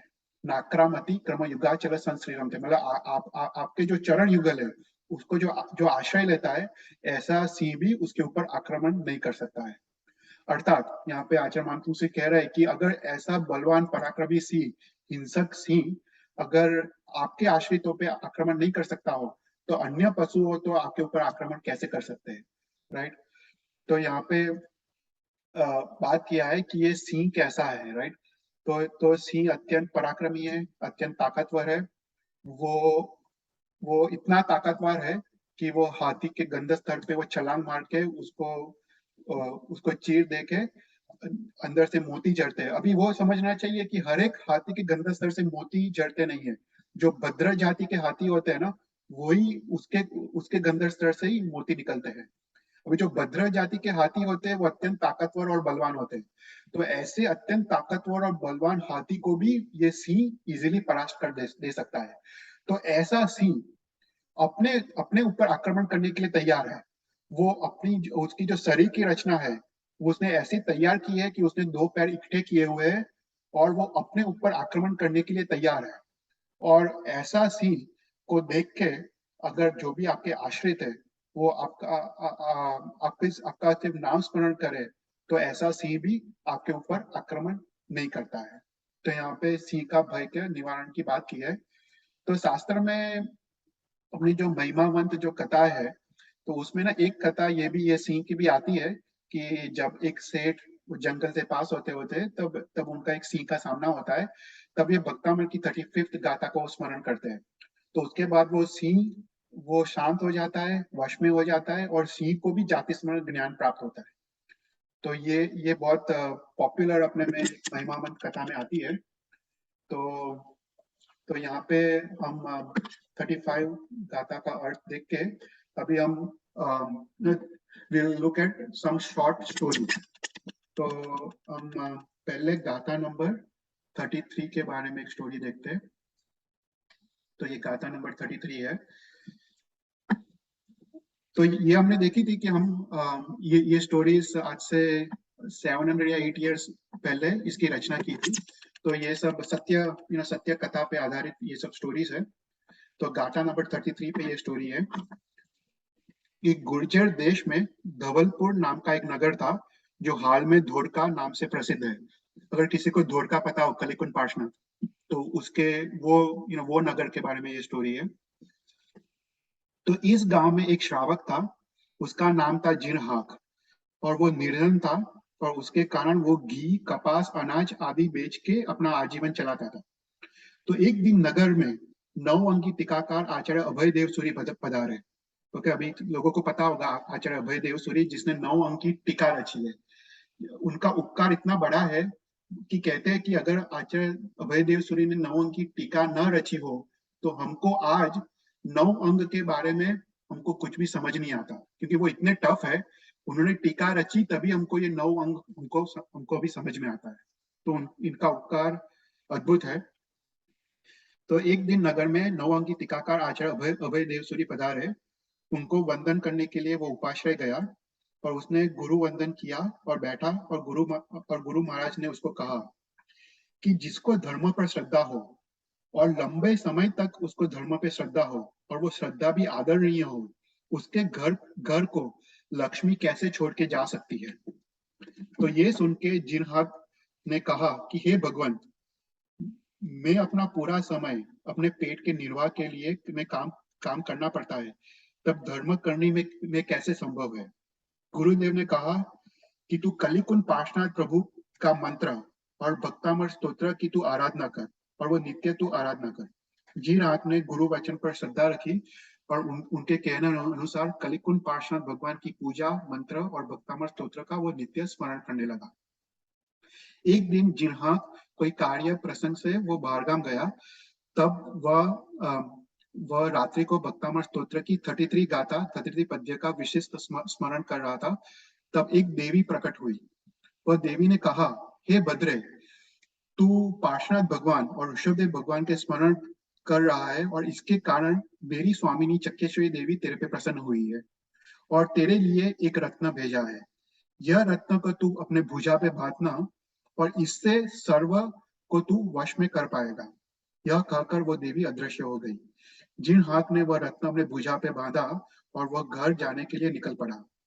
तो रास्ते में 3 चोर मिले और उन्होंने जिनहाक के पास से जो घी था वो घी की चोरी करने की कोशिश की। जिनहाक ने वह चोरों का सामना किया और तीनों को मारकर उनको यमलोक पहुंचाया। तो वह मार्ग के मुसाफिरों ने ये दृश्य देखा और जिनहाक के पराक्रम को देखा और यह बात पाटन देश के राजा भीमदेव तक पहुंची। राजा भीमदेव ने जिनहाक को बुलाया और कहा, गुर्जर देश मतलब गुजरात, गुर्जर देश के चोर और लुटारों तथा दुष्ट लोगों से तुमने रक्षण किया है, इसलिए मैं ये तलवार तुमको भेंट देता हूँ। भीमदेव राजा ने वस्त्र, सोना आदि देके धवलपुर नगर में उसको सेनापति बनाया। उसने अपने पराक्रम से गुर्जर भूमि से चोर और लुटारों का नाम मिटा दिया। अनुक्रम से जिन्हाक को महाआमत्य पद से सुशोभित किया गया। उसके धवलपुर में श्री कलिकुंड पार्श्वनाथ का भव्य मंदिर बनाया और जिन भीम की प्रतिष्ठा 9 अंकी टीकाकार अभय देव सूरी के हाथ से कराई। गुरु महाराज के उपदेश से उसने श्री चक्केश्वरी देवी सहित ऋषभदेव भगवान का भी भव्य मंदिर बनाया और उसने आचार्य भगवान द्वारा सैकड़ों शास्त्रों पत्रों की लिखाई कराई और उसने धर्म की खूब प्रवृत्ति करी। तो ये एक स्टोरी था गाथा नंबर 33 में। फिर दूसरी एक गाथा नंबर 31 पे थोड़ा पीछे जाता हूँ। गाथा नंबर ये जो छत्र गाथा है ना, छत्र, उसके बारे में ये स्टोरी है। तो सिंहपुर नगर धन धान्य से समृद्ध था। इस नगर में गोपाल नाम का क्षत्रिय रहता था। वह स्वभाव से सरल था और निर्धन होने के कारण गांव लोगों के गाय को वो चराता था। एक दिन गांव में जैन मुनि का दर्शन हुआ। वह मुनि को दर्शन करने के लिए गया, तब जैन मुनि ने उसको धर्मलाभ कहा। गोपाल ने अपने भद्रिक प्रकृति से पूछा, हे मुनिराज, धर्मलाभ अर्थात क्या? आप सभी लोग को धर्मलाभ क्यों कहते हो? मुनि ने कहा, मनुष्यों को धर्म का लाभ हो और अपना जीवन सर्व तरीके से सुखी बनाए, इसलिए हम सबको धर्म लाभ का आशीर्वाद देते हैं। गोपाल ने कहा, मैं धर्म के बारे में कुछ भी नहीं जानता हूँ, मुझे धर्म का स्वरूप समझाओ। मुनि ने धर्म का स्वरूप समझाया और धर्म पर दृढ़ श्रद्धा रखने को कहा। उसको पंच परमेष्टि मंत्र नौकार मंत्र दिया और रोज जाप करने को कहा। गोपाल ने यह मंत्र का रोज उसने जाप किया। एक दिन रात्रि को उसको स्वप्न आया और सपना में 3 छत्र आदि प्रतिहार्य सहित श्री ऋषभदेव भगवान का दर्शन हुआ। इससे उसको खूब आनंद हुआ। सुबह को वह गाय चराने के लिए गया, तब वहां पे बारिश गिर रहा था और इसके कारण उसको जमीन के अंदर ऋषभदेव भगवान का एक बिंब दिखाई दिया। उसने वह बिंब उठा दिया और उसके पास एक झोपड़ी बनाकर वहां पे उसको विराजमान किया। वह रोज इसकी सेवा भक्ति करने लगा। इस तरह से 6 महीने बीत गए। तब चक्केश्वरी देवी प्रसन्न हुई और गोपाल को राजा बनने का वरदान दिया। तब भवितव्यता से योग से सिंहपुर के राजा का अकस्मात हो गया और वो मर गया। उनका कोई पुत्र नहीं था, इसलिए राज्य किसको दे दिया उसकी वो दुविधा थी। मंत्री और सामंतों ने विचार कर नक्की किया कि महाराज का जो हाथी है, हाथी के सूंड पे पवित्र जल का कलश दे दिया जाए और ये कलश जिसके पे ऊपर ये पानी गिरेगा उसको हम राजगादी देंगे। यह निर्णय अनुसार हाथी को तैयार किया गया और उस सूंड में पवित्र जल से भरा हुआ सोने का कलश दिया।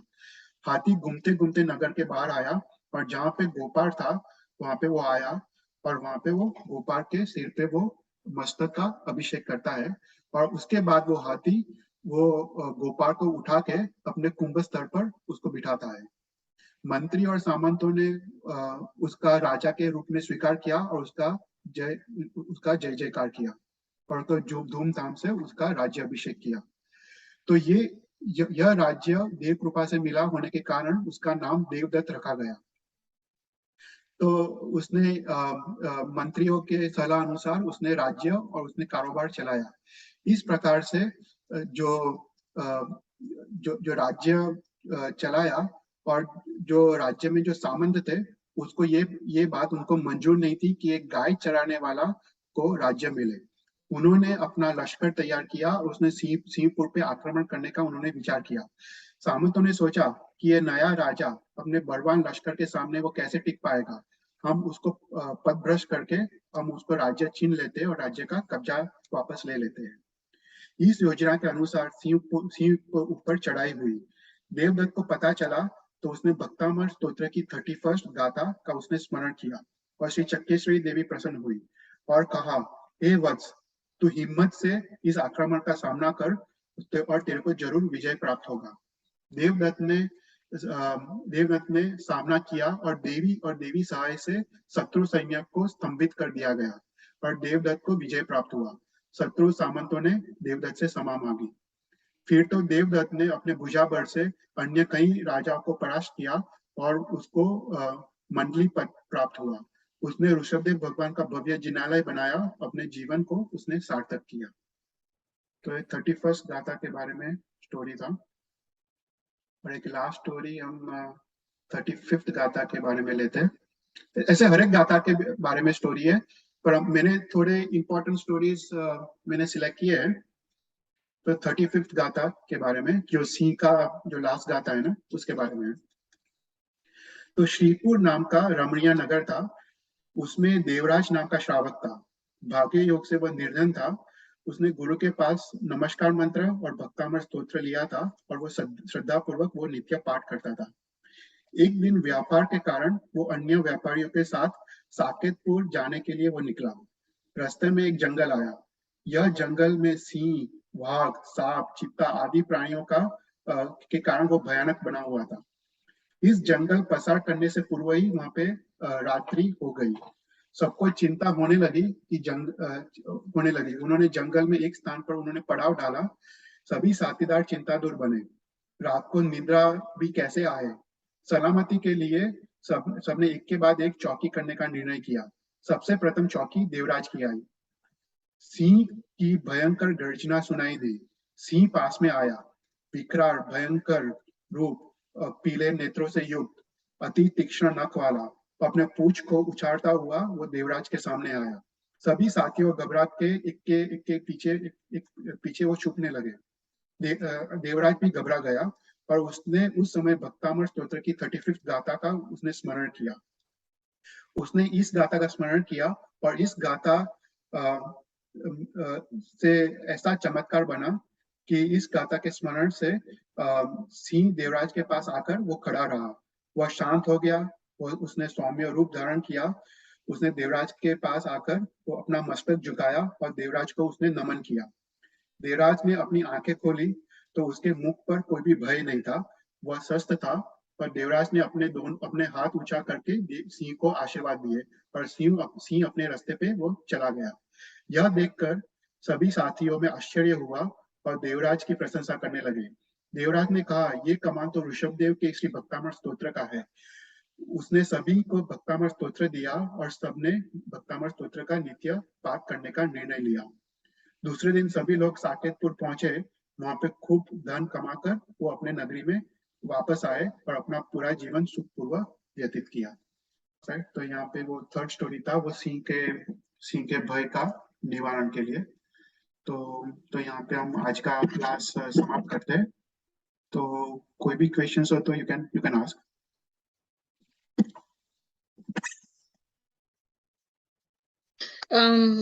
So સ્તોત્ર એટલે like મંત્ર બી થઈ શકે, right? Like so સ્તોત્રનું meaning is like a મંત્ર કે સૂત્ર આપણે જે કહીએ, it's like that. ના, એટલે ભક્તામર સ્તોત્ર એટલે આ સ્તોત્ર, સેમ સ્તોત્ર, રાઈટ? Yeah, એટલે like it's like a like કેવી રીતે નવકાર મંત્ર હોય હા, એના હા. બે ગાથા છે એવી રીતે this is same like that. Yeah, same. हाँ, same.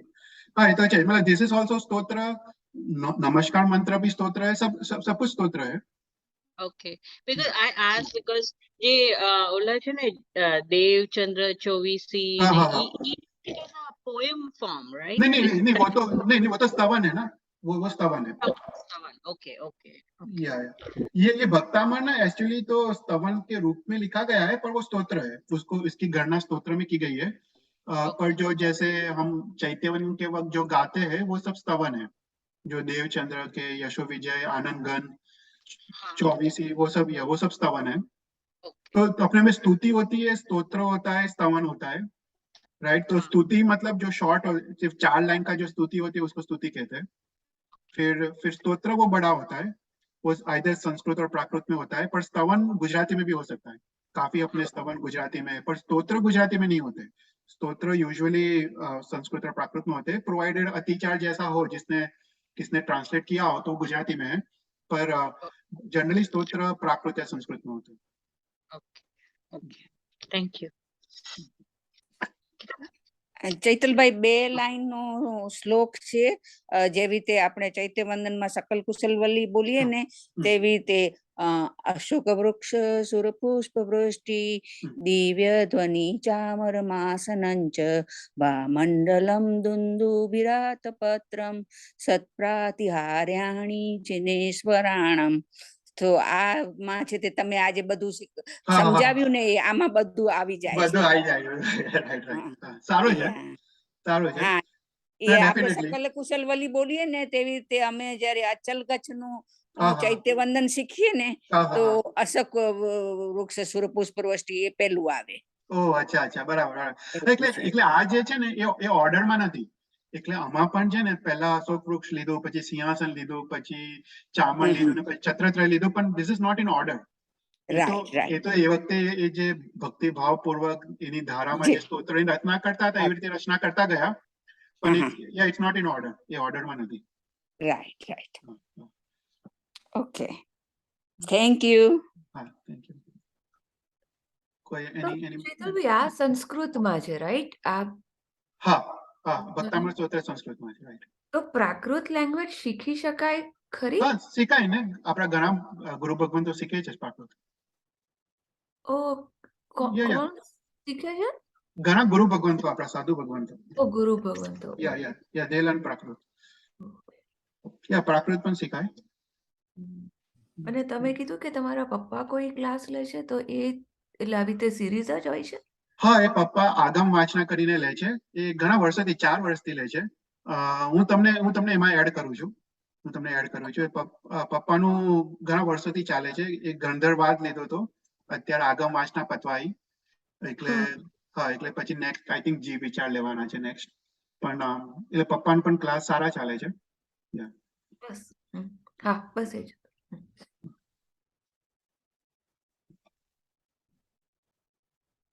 કોઈ ઓર ક્વેશ્ચન્સ? તો નહીં તો આપણે માંગલિક કરી લઈએ. Sorry, હા. Chetalbhai. હા. So Bhaktamar, like we say in the morning, like every day we have to say during Pratikam Samayik ne ત્યારે કહીએ કે before, yeah, after. એટલે જનરલી આપણે લાસ્ટ ક્લાસમાં છે ને એની વિધિ લઈશું કે ક્યારે આપણે કેવી રીતે એની આરાધના કરવાની, પણ જનરલી પ્રભાતમાં કીધું છે. આ પ્રભાતની સ્તુતિ છે. એટલે પ્રભાત એટલે આપણે સૂર્યોદય પહેલા. Oh, અચ્છા અચ્છા. હા, પ્રભાત. આપણે ડોન, આપણે શું કહીએ? ડોન કહીએ ને, ડોન. હા, એટલે આપણે બ્રહ્મ મુહૂર્ત, આપણે 4:30, આપણે સૂર્યોદય પહેલા જે પહેલાનું પ્રહર હોય ને, તો એને તેમાં ગણવાનું કહે છે. એ વખતે સૌથી વધારે એનું ઇફેક્ટિવનેસ હોય છે, સૌથી વધારે આપણને એનું ફળ મળતું હોય છે. પણ ના પોસિબલ હોય તો પછી ગમે ત્યારે કરાય, પછી સામયિકમાં કરાય, પછી પણ કરાય, પણ કરવું વધારે સારું. અને લાઈક દેરાસરમાં ક્યારે is it like ક્યારે બોલાય છે કે નો? બોલાય. એમાં શું છે? ડેફિનેટલી. એટલે જેવી રીતે આપણે આપણા દેરાસરમાં જેવી રીતે ઋષભદેવ ભગવાન છે, તો એની સામે તમે ભક્તામૃત સ્તોત્ર બોલી શકો કે કોઈ ગાથા બોલી શકો ભક્તામૃત સ્તોત્રની. એટલે હું પણ એવી રીતે અમુક ગાથા બોલતો હોઉં ઋષભદેવ ભગવાન સામે. ઓકે, અચ્છા અચ્છા. હા, ડેફિનેટલી બોલી શકાય ને. આપણે ભક્તામૃત પૂજન પણ હોય છે ને. ભક્તામૃત પૂજન તો દેરાસરમાં થતું હોય ઇન્ડિયામાં. અચ્છા અચ્છા. ઓકે. ભક્તામૃત પૂજન આપણે તો અહીંયા મેઇન હોલમાં કરાયું હતું, પણ ઇન્ડિયામાં છે ને ઋષભદેવ ભગવાન પર જ થતું હોય છે પૂજન. આપણે અહીંયા શું કે માંડલું બનાવીને બધું કર્યું, પણ ઇન્ડિયામાં છે દેરાસરની અંદર જ લોકો માંડલું બનાવે અને દેરાસરમાં આદિશ્વર ભગવાન પર જ અભિષેક કરે લોકો ઇન્ડિયામાં. હા, એટલે કરાય, બધું કરાય. હા, ભક્તામૃત પૂજન તો કરાય. Thank you.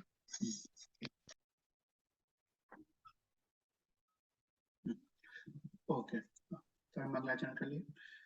નમો હરિયંતાણ, નમો સિદ્ધાણમ, નમો આયર્યામ, નમો વજ્જાયમ, નમો લોય સવસાવરમ, એસો પંચ નમકારો સ્વપ્રાપ્રાણસમ, મંગલાંચ સવસિમ, પરમય મંગલમ, જીનાજ્ઞા વિલકુલ. Thank you everyone. Thank you. Thank you. Meet up with everybody.